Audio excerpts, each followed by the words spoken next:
Pemirsa, pemerintah telah menetapkan tanggal 24 Juli sebagai peringatan Hari Kebaya Nasional yang tertuang dalam keputusan Presiden nomor 19 tahun 2023. Ya, lalu apa langkah selanjutnya yang bisa dilakukan agar kebaya tetap lestari dan juga semakin dicintai? Sudah bergabung bersama kami untuk membahasnya melalui sambungan Zoom Ketua Umum Kongres Wanita Indonesia atau KOWANI, Ibu Giwo Rubianto. Selamat siang, Ibu Giwo. Selamat siang, Assalamualaikum, semangat. Waalaikumsalam, semangat sekali Ibu Giwo. Terima kasih telah bergabung bersama kami Ibu Giwo. Kalau Ibu Giwo ini sudah semangat, nampaknya wanita-wanita Indonesia di luar sana juga harus semangat karena sudah punya Hari Kebaya Nasional yang dicanangkan setiap tanggal 24 Juli. Kalau dari KOWANI sendiri Bu, setelah ada pencanangan tanggal Hari Kebaya Nasional, apa sih kegiatan-kegiatan spesifik yang dilakukan supaya kebaya tetap lestari? Ya, tentunya pertama saya mengucapkan syukur alhamdulillah ya bahwa suatu legacy dari kepemimpinan Bapak Joko Widodo yang telah mengeluarkan Kepres. Nah, di mana Kepresnya itu adalah merujuk pada Kongres KOWANI yang ke-10 pada 60 tahun yang lalu di Istora Senayan.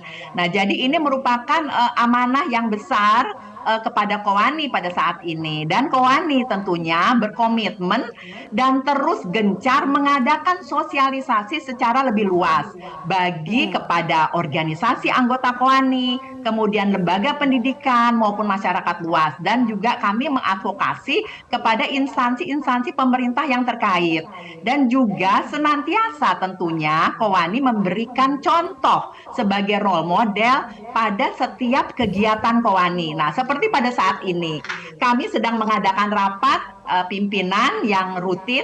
Nah, kita biasakan mengenakan kebaya dan mewajibkan menghimbau kepada mereka untuk mengenakan kebaya begitu. Ya, jadi setelah kita memperingati Hari Kebaya Nasional yang pertama kemarin dihadiri oleh 9.250 para perempuan Indonesia yang mengenakan kebaya, padahal ekspektasi kami hanya 7.000.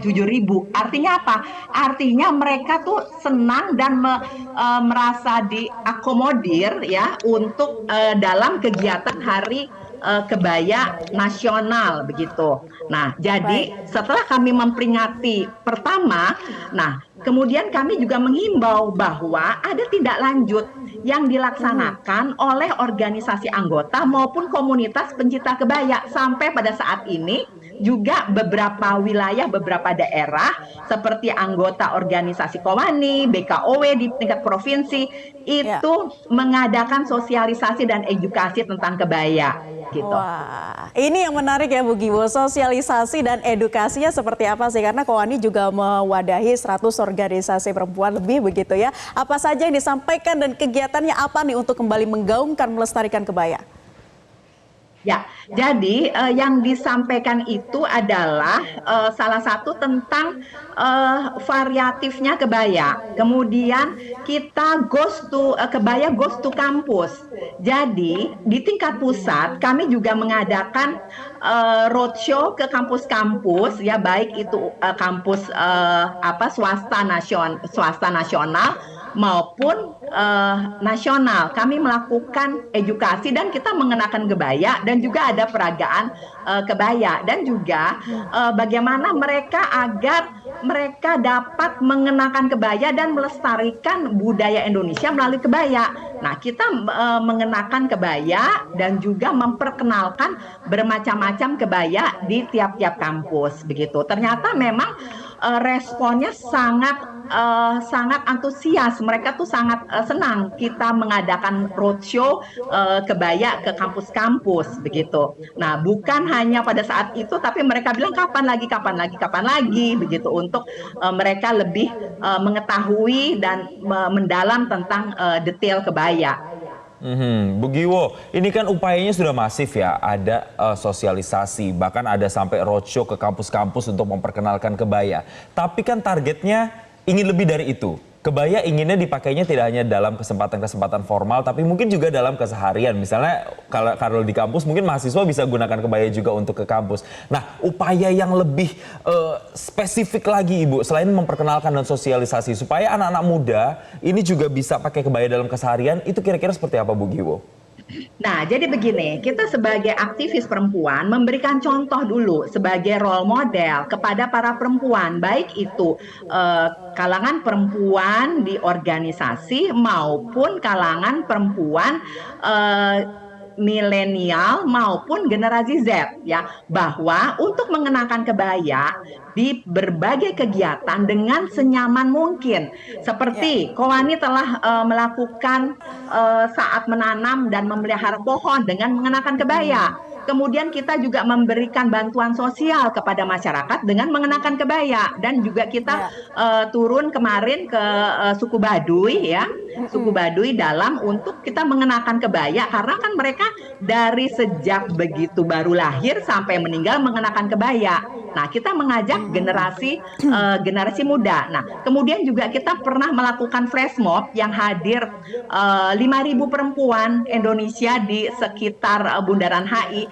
Kita flash mob poco-poco berkebaya. Kemudian juga ada bersepeda dengan mengenakan kebaya, berkuda, mengenakan kebaya, bersepatu roda dengan tetap mengenakan kebaya. Nah, jadi tanpa menghilangkan pakemnya. Nah, seperti misalnya kalau kita mengenakan kebaya kontemporer, kebaya modern dengan mengenakan alas kaki, misalnya sepatu olahraga, sneakers, begitu. Nah, kita saja bisa mengenakan kebaya. Jadi kita mengenakan kebaya itu yang membuat senyaman mungkin, tidak ribet. Yang penting adalah dapat mencerminkan bahwa kebaya dapat dipakai di segala aktivitas tanpa menghilangkan pakem kebaya itu sendiri, gitu. Karena memang seperti saya sampaikan bahwa kebaya kontemporer, modern itu bisa dipadu-padankan dengan style saat ini, disesuaikan. Misalnya dengan memadukan kebaya dengan mengenakan jeans atau rok casual, bisa membuat tampilan lebih santai, atau kebaya kaos lah dengan training untuk dipakai saat jogging atau berolahraga. Nah, pada masa lalu kenapa mereka sehari-hari dapat mengenakan kebaya ya, dari pekerjaan di rumah sampai kegiatan-kegiatan yang kegiatan-kegiatan resmi begitu. Nah, seperti contohnya seperti suku Baduy, kemudian di Bali juga suku Baduy dari lahir sampai meninggal mengenakan kebaya. Nah, pada masa lalu para founding mother, pendiri-pendiri Kowani itu mengenakan kebaya, bukan hanya saat acara adat saja, tetapi dalam kegiatan sehari-hari begitu. Nah, ternyata memang jika kita pintar memadu-madankan, maka kebaya dapat dipakai senyaman mungkin dan cantik dalam penampilan dan tidak menghilangkan budaya Indonesia begitu. Jadi sangat bisa diterapkan ya Bu Giwo sebetulnya dari berbagai aktivitas dan kegiatan, karena kebaya sendiri juga ragamnya banyak, disesuaikan dengan kenyamanan kita sebagai perempuan dalam menggunakannya. Baik, Bu Giwo, ini kan juga kemudian sebagai special konsultatif pada UN Ecosos ya Bu ya. Nah, pada kesempatan itu sempat menggunakan kebaya juga Bu dalam sidang UN? Iya, betul. Nah, begini, Kongres Wanita Indonesia menjadi anggota dari UN sebagai Special Consultative Status of the ECOSOC itu sejak 1999 ya.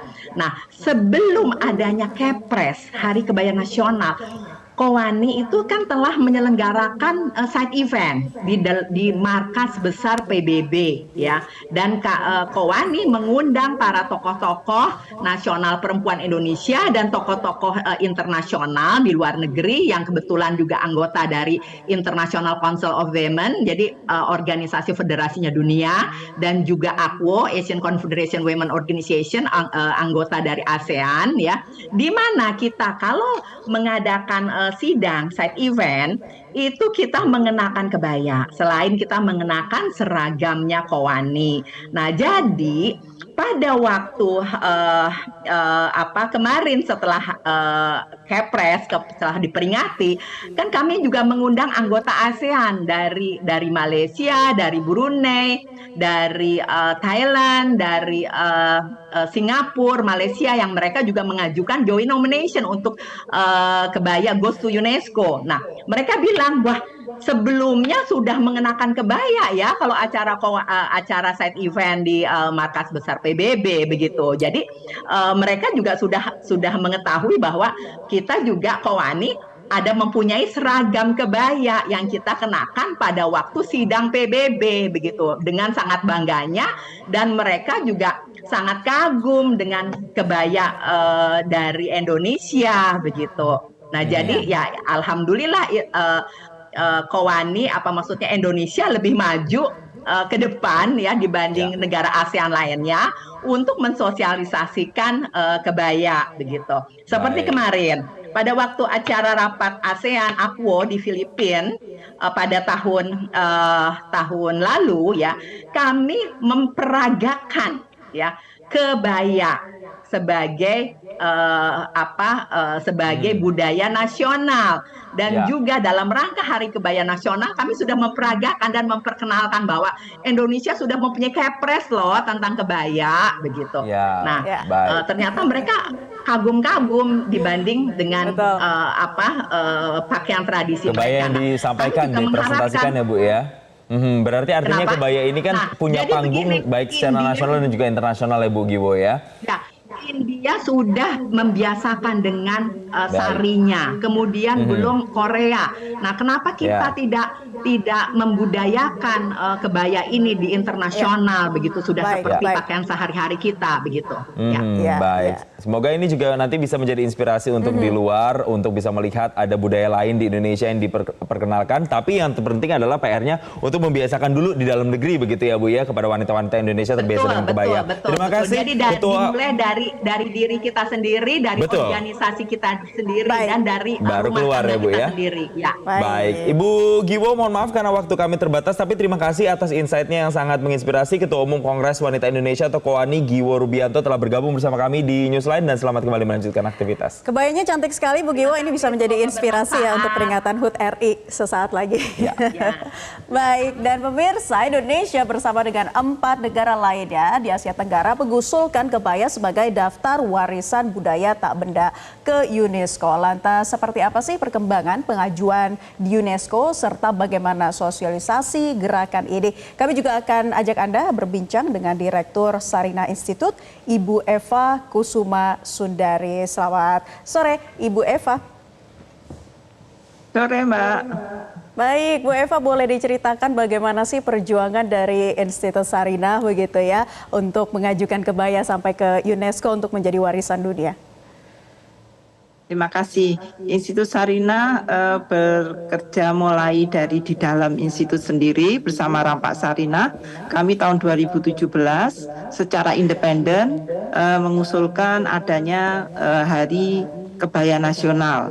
Lalu kemudian kita bergabung ke dalam Timnas bersama 10 komunitas kebaya lainnya, itu mengajukan kepada Presiden untuk meminta supaya ada Hari Kebaya Nasional ya. Kemudian ditambah dengan komunitas yang lain, Timnas bergabung untuk mengusulkan agar UNESCO mengakui bahwa kebaya ini menjadi warisan dunia tak benda, dan perjalanannya yang advokasi untuk Hari Kebaya Nasional sudah goal. Nah, sekarang kita menuju ke UNESCO-nya. Dan ternyata dari studi kami, karena untuk bisa diakui itu kita bagi tugas, Mbak. Kita kerjasama dengan UI, kita kerjasama dengan Kemenlu, Kemendikbud, terutama di Dirjen Kebudayaan, bersama komunitas-komunitas lain untuk mengajukan surat agar UNESCO menetapkan kebaya ini sebagai warisan dunia. Gitu, Mbak. Ternyata hanya 5 negara ya di seluruh ASEAN yang juga menggunakan kebaya sebagai baju sehari-hari mereka. Tapi istimewanya Indonesia tentu lebih serius ya, karena di Jawa Tengah misalkan sudah ada gerakan Selasa Berkebaya, atau Kamis ya kalau di Bali itu juga ada gerakan itu. Jadi sudah menjadi bagian dari kehidupan sehari-hari masyarakat, bukan hanya ASN loh ya, tetapi pelajarnya juga menggunakan seragam berkebaya. Ini bukan instruksi karena lebih dari mekanisme dari bottom up ya, menjadi kebijakan di beberapa wilayah seperti itu. Jadi kita gembira lah, patut bergembira karena kita punya kepribadian, kita punya identitas. Karena kalau orang Indonesia, terutama Jawa ya, selalu ada filosofinya. Baju itu adalah doa. Karena dalam pembuatannya juga ada doanya ya seperti itu. Jadi kita sangat terima kasih ya tentu kepada Pak Presiden. Tapi yang penting ini milik ASEAN gitu ya. Baik, tentu ada doa yang juga diiringi begitu ya untuk bisa nantinya kebaya ini masuk sebagai warisan budaya tak benda di UNESCO. Tadi Ibu bilang ada 5 negara, kemudian Indonesia ini juga masuk dalam joint nomination bersama 4 negara lainnya seperti ada Malaysia, Singapura, Brunei Darussalam dan juga Thailand untuk bisa mengajukan warisan budaya tak benda ini. Tapi sebenarnya masing-masing negara tuh harus punya kewajiban apa sih Bu untuk kemudian bisa lolos dalam assessment masuk ke UNESCO ini? Bukan kewajiban ya, tapi kita bisa menunjukkan bahwa kebaya itu adalah part of kebudayaan kita masing-masing di 5 negara itu.